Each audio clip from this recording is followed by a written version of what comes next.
আসসালামু আলাইকুম। আজকে আমরা হেলিকপ্টার যোগে একটা বিয়ের ফ্লাইটে যাচ্ছি পরিবারকে নিয়ে।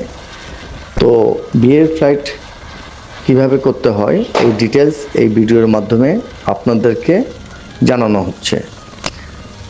হেলিকপ্টার নিতে চাইলে বেশ কিছু নিয়মকানুন মেনে নিতে হয়। প্রথমত, ঢাকা থেকে যেহেতু হেলিকপ্টার বাংলাদেশের বিভিন্ন প্রান্তে যায়, সুতরাং বিয়ের ফ্লাইট আপনারা কোথায় নিতে চাচ্ছেন সেটা গুগল লোকেশন দিতে হবে। অর্থাৎ আমরা প্রথমে ঢাকা থেকে যাই বরের লোকেশনে। বরের লোকেশনে হেলিকপ্টার কোনো ওয়েটিং হয় না। বরের লোকেশন থেকে চলে যাই কনের লোকেশনে, ওইখানে 2 ঘন্টা ওয়েটিং হয়। খাওয়া দাওয়া বিয়ে শাদির পর বর কনেকে নিয়ে আবার বরের লোকেশনে হেলিকপ্টার নামাই দিয়ে হেলিকপ্টার ঢাকায় ব্যাক করে। এটা হচ্ছে নিয়ম। তো এর পাশাপাশি আমাদের যেটা প্রয়োজন খেয়াল করে শুনতে হবে। আমাদের যেগুলো প্রয়োজন সেটা হচ্ছে গুগল লোকেশন দিতে হয়। অর্থাৎ হেলিকপ্টার কোথায় নামবে বড় লোকেশনে সেটা গুগল লোকেশনটা দিতে হয়, যেটা বড় স্কুল মাঠ খোলা জায়গায় থাকতে হয়। এবং সিমিলারভাবে কোনের লোকেশনেরও গুগল লোকেশন দিতে হয় যেখানে হেলিকপ্টার নামবে।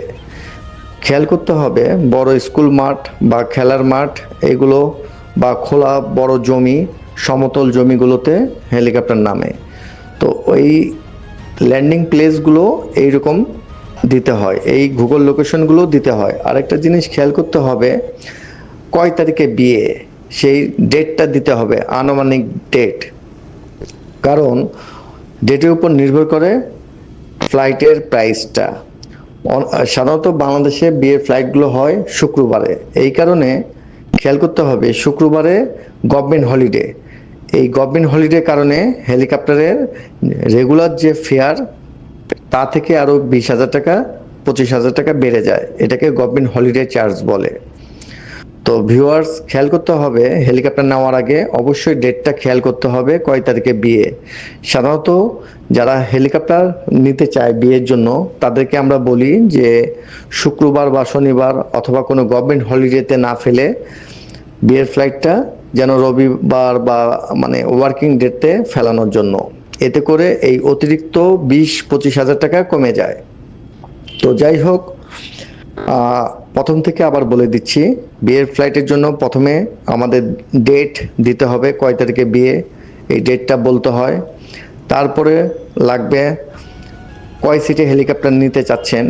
যেহেতু আমাদের 3 টাইপের হেলিকপ্টার থাকে, 4 সিটে হেলিকপ্টার, 6 সিটে হেলিকপ্টার এবং 7 সিটে হেলিকপ্টার।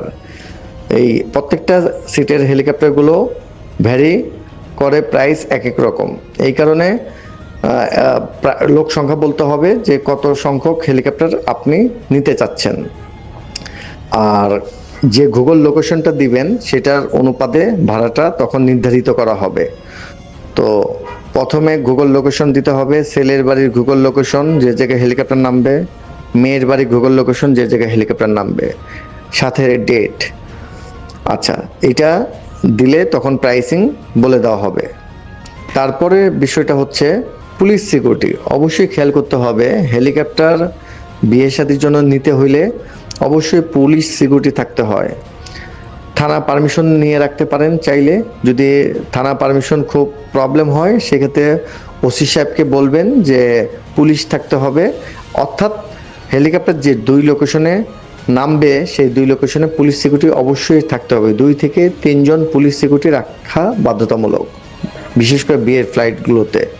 এই পুলিশের পাশাপাশি অবশ্যই ভলেন্টিয়ারও সাপোর্ট দরকার, কারণ অনেক সময় পুলিশের পক্ষে এত লোকজনকে ট্যাকেল করা খুব মুশকিল হয়ে দাঁড়ায়।